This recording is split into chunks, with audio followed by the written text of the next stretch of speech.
Hi, it's Dr. Manali from the Queer Family. Today I'm going to be talking about how to eat vegetarian food healthy. You may have a lot of vegetarian friends that you go out to eat with, or vegetarian friends that are throwing events this summer only serving vegetarian food, or even sometimes at South Asian events they only serve vegetarian food. So this is how you can eat vegetarian food and still stay healthy. Now, the number one thing is to make sure you don't get carb overloaded. I was vegetarian for 8 years, and that's what I would end up feeling like happened, is that I would eat too many carbs to be healthy and to lose weight. So the best way to ensure that doesn't happen is to keep 50% of your plate vegetables, and that's pretty much all vegetables or any vegetable except for potatoes and corn. Potatoes and corn tend to be higher in glycemic index, so they're less likely to help you lose weight, but pretty much all other vegetables are a good option. That's because, it's easy to get carb overloaded eating vegetarian food without realizing it, because there are the obvious carbs, bread products, but there's also a lot of protein carbs in beans, lentils, and quinoa. And so you may not realize that you're getting carb overloaded. So that's why it's important to keep your plate 50% vegetables, and that will help keep you from getting carb overloaded. Now, the best option is if you can pick the restaurant, offer to make a reservation. That way you can ensure that there are healthy options for you, but also a lot of good options for your vegetarian friends. Now, here in New York, plant-based food is becoming really big, and there are a lot of good vegan and vegetarian options. So if you have the option where you are too, that's usually the best option to keep everyone happy. If you don't have that option, then a lot of times I find the best option is Asian or Thai type food that would have a lot of good vegetarian options, but also will have healthy options for you too to help you lose weight.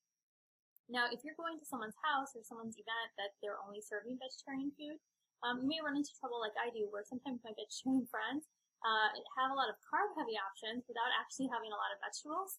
And so if that's the case, you may have to bring the vegetables yourself. And that would be like just stopping by at Whole Foods and getting your favorite salad or vegetable sides and just say that you bought it, you thought it was cool, or you wanted to try it and you brought it for everyone. That way you can ensure, though, that you get, 50% of your meal is actually vegetables, because it's kind of hit or miss. Some vegetarian people are very healthy, and some vegetarian people are not so healthy. So if some of your friends are vegetarians but not so healthy, then you may have to actually bring the vegetables with you. And the last option is if you really think you're not going to be able to eat healthy, and a lot of restaurants are becoming more conscious of having healthy options. But if you really feel like you're going somewhere where there's not going to be any healthy options for you, then you may need to make it a cheat meal. And I usually recommend 3 cheat meals a week or 1 cheat day a week. And as a last resort, if this is happening to you a lot, like you have a lot of events to go to where there's going to be unhealthy food, then you may need to consider actually eating at home first. And then just meeting your friends, at the event afterwards for a drink, but it has to be a non-sugary drink, because if it has sugar in it, then that defeats the purpose of eating healthy. But you can meet your friends for a non-sugary drink or an appetizer afterwards that's healthy, but make sure you get a filling, healthy meal at home, because that way you won't overeat whenever you go to wherever you are if there's no healthy options there for you. Now, hopefully that won't happen too much, because again, I think people are becoming more health conscious, and even people who are having parties and whatever are offering more healthy options, but maybe if you're, this won't be a problem too much for you, but if it is, then you may need to consider eating at home more before you go to the actual event. Because I think especially in the beginning, when you're trying to get into the habit of eating healthy, it's the hardest, because you have to make those healthy eating habits. And once you've made the habit, it actually gets a lot easier, but when you're forming the habits of eating healthy to lose weight, that makes it the hardest. That time is the hardest, I think.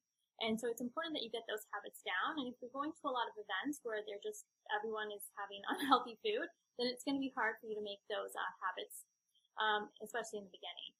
That's all for this week. If you're not already on the email list, you can sign up at ifwereafamily.com and get my free guide, How to Lose Weight Without Cooking or Calorie Counting.